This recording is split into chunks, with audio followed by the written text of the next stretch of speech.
Okay, so today we're going to change the water pump, and to start off we need to drain the coolant. So go to where the coolant cap is, and in between here at the bottom of the radiator there's a little screw to drain the fluid. Now by hand unscrew this screw, make sure you've got a drain pan underneath, and then loosen it,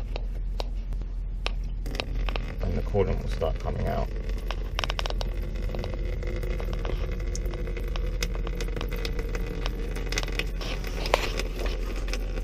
Once it started draining, you can unscrew the cap to help it come out quicker.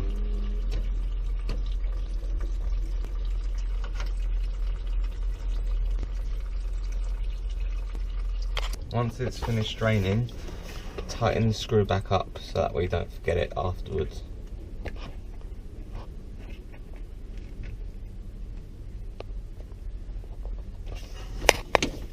Now that the coolant's been removed, we're going to remove these 3 bolts on the water pump. 1, 2, 3. We'll try and loosen them before we undo the tension on the belt, because it should help us manage to remove the bolts a bit easier. These are 10mm bolts.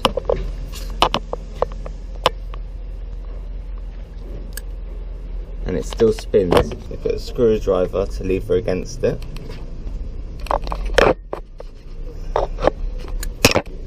Spin it around for the next one.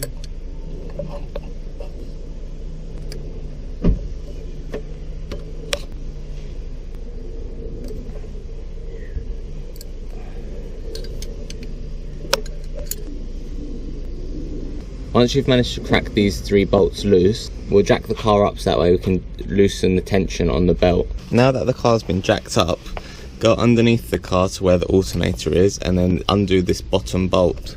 Not all the way, just a little bit, so that way there's some movement so you can remove the belt. It's quite tight, so you probably need a bar or a longer ratchet.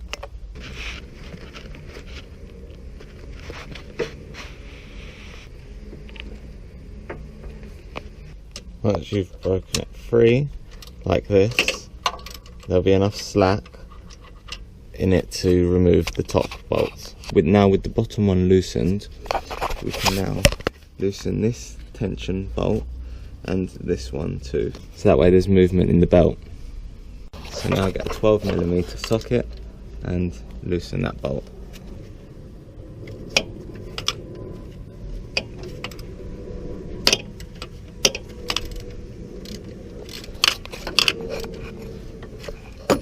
And again, this doesn't need to be removed all the way, just loosened so that way there's a bit of movement for the tension to be moved.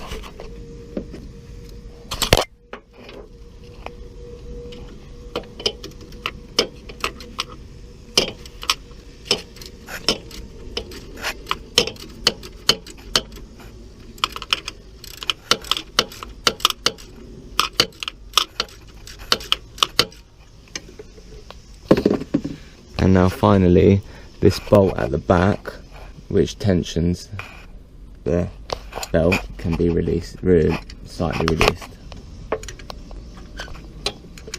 That's a 10mm, this one.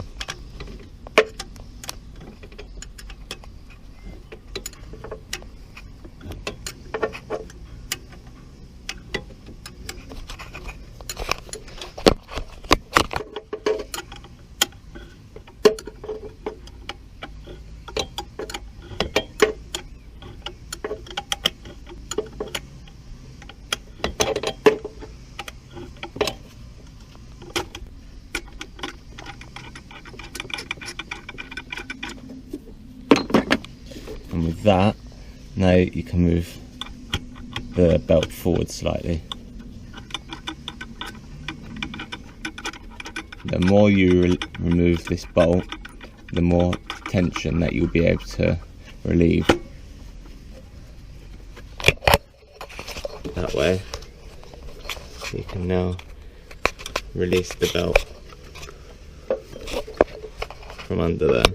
Now that the tension's been released, you can unscrew these 3 bolts, which should now just come off by hand because we already cracked them free earlier.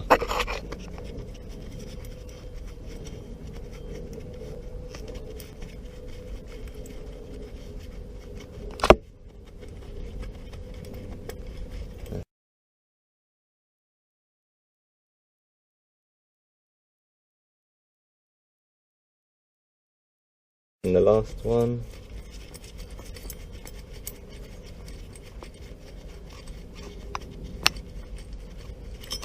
That's 3. And now the pulley can just come off. That's it. So if you take a look at your new pump, then you can see the location of the bolts to help you get an idea of where the bolts are on the old one. Again, these bolts are 10mm. Once all the bolts have been loosened, just remove them one by one.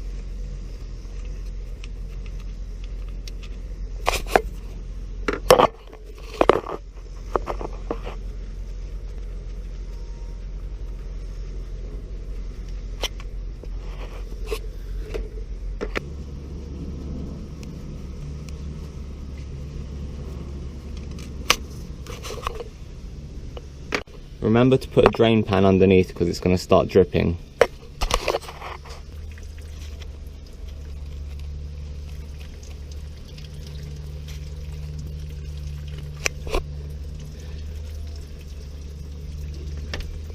And remember that it's 3 bolts and 2 nuts that come out.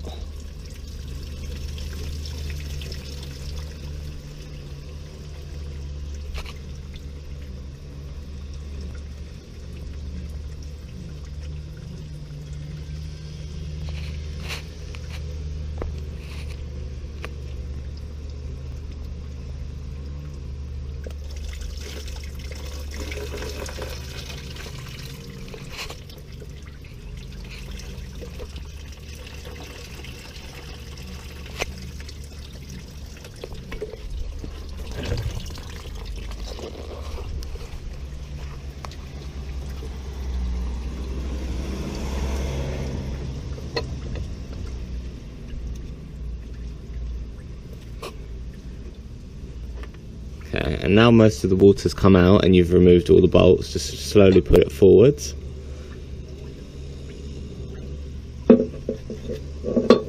And pull it out.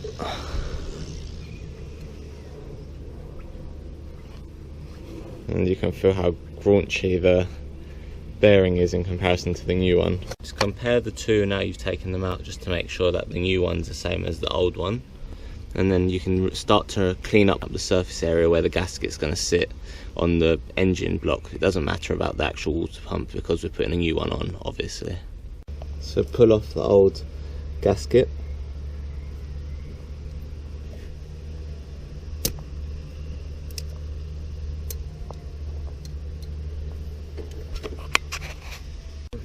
And now start to clean up around the surface area.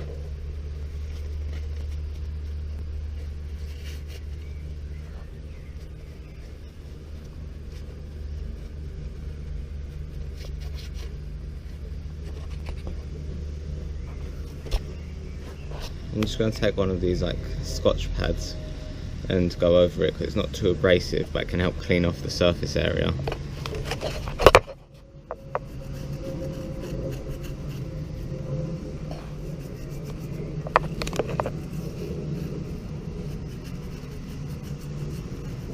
So I'm going to start off by putting in the gasket first because you've already got 2 bolts that can help keep it aligned.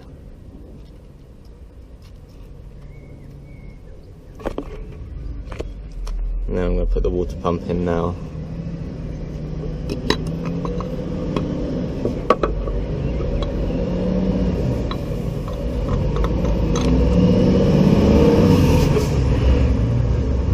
Now I'm going to hand tighten one of the bolts.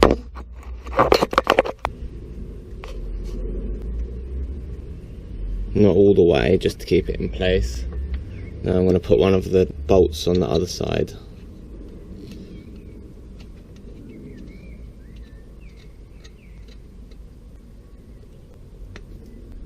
And then put the rest of them in before you tighten them all up.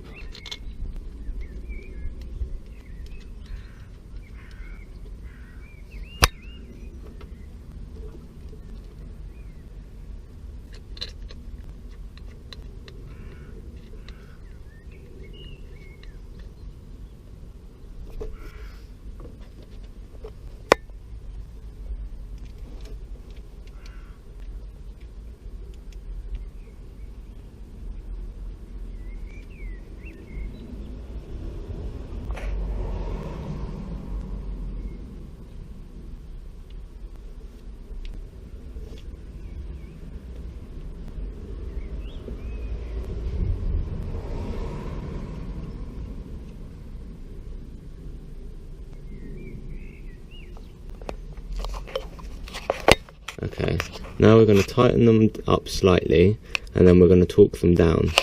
So now that the bolts are in, we're going to tighten them down to 10 Newton meters of torque.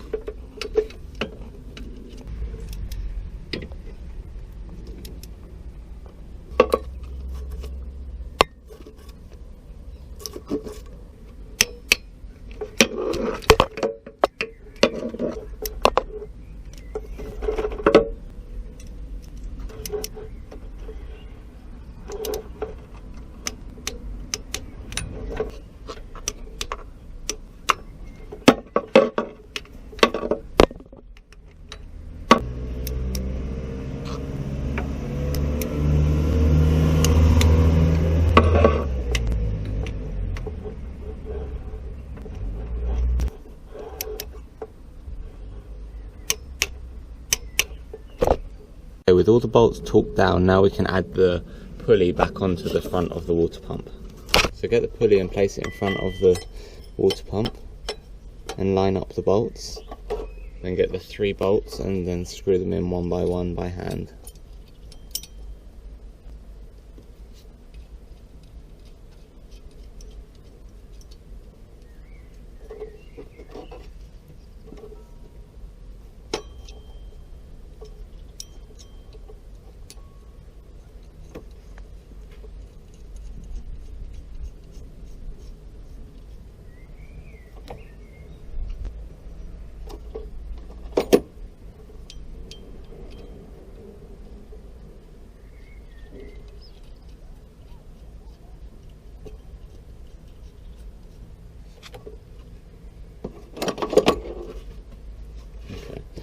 Now I'm just going to tighten them slightly without the belt being on.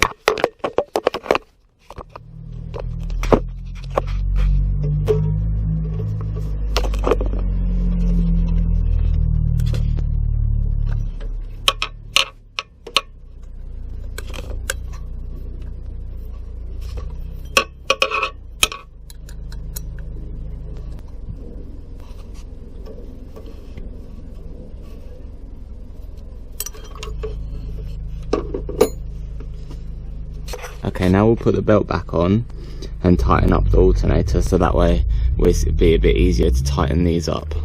So route the belt back in the order it should go in. So around the water pump.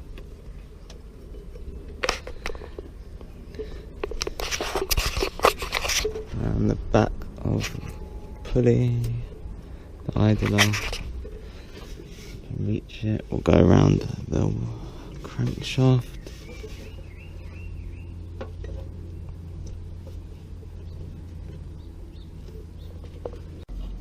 Okay, start to do back up this bolt to regain the tension that you lost when you loosened the belt.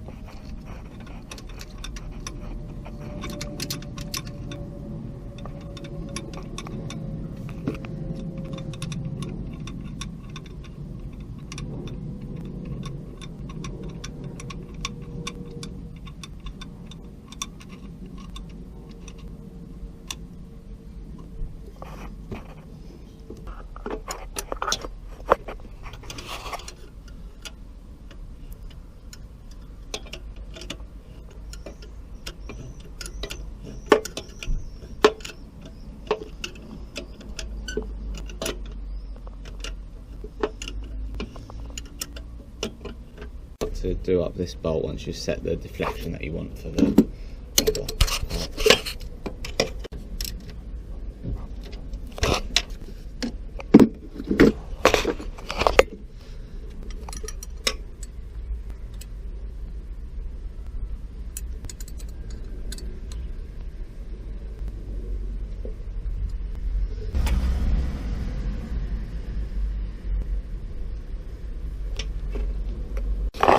These 3 bolts for the water pump pulley should be 13 Newton meters. There's just about enough space to get a torque wrench in there.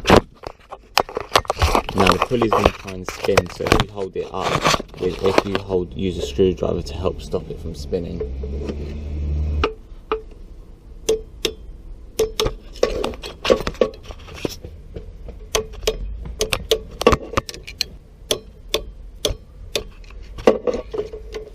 And that's them three tightened up.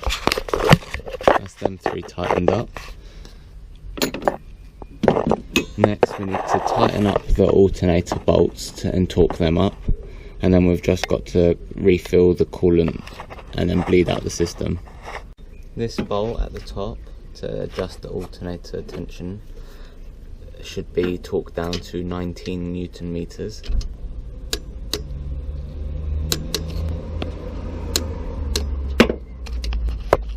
The bottom alternator bolt needs to be torqued down to 44 Newton meters.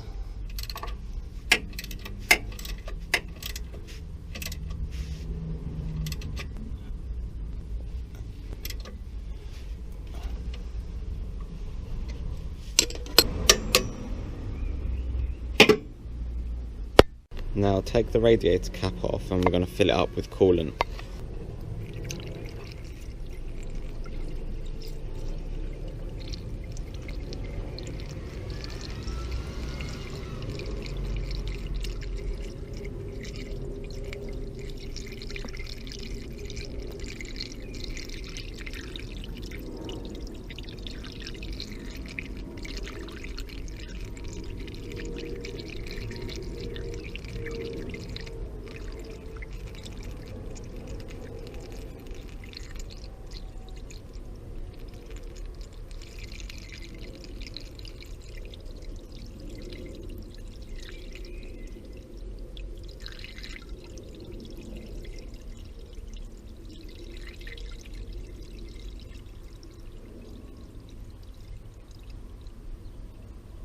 Now lower the car down onto the ground to take it off the jacks, and then once it's on the ground then we can top the coolant up to the top, and then we'll start it to flush it to get the air out of the system.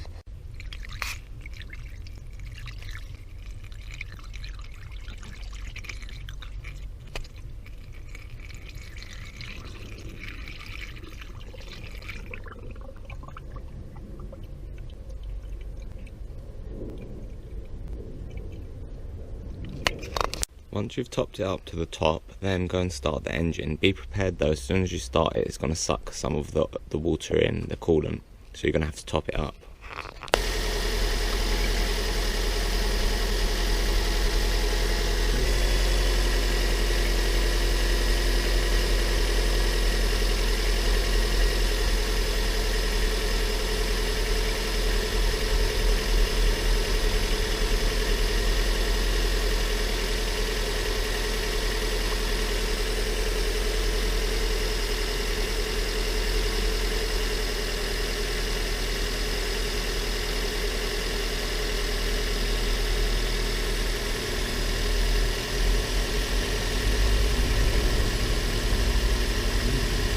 The blue coolant light on the left indicates that the temperature is below 60 degrees Celsius. If you get it and it goes to red, then it's above 117 degrees, and if it's off, it means it's somewhere between them two temperatures. Once you've had it running for a couple of minutes, turn it off and let the levels just settle, and then top it up if it needs to, and then afterwards just run it all the way till it gets to its full operating temperature to make sure that it doesn't overheat, and then you're done. If you enjoyed the video, don't forget to hit the like button and subscribe if you want more.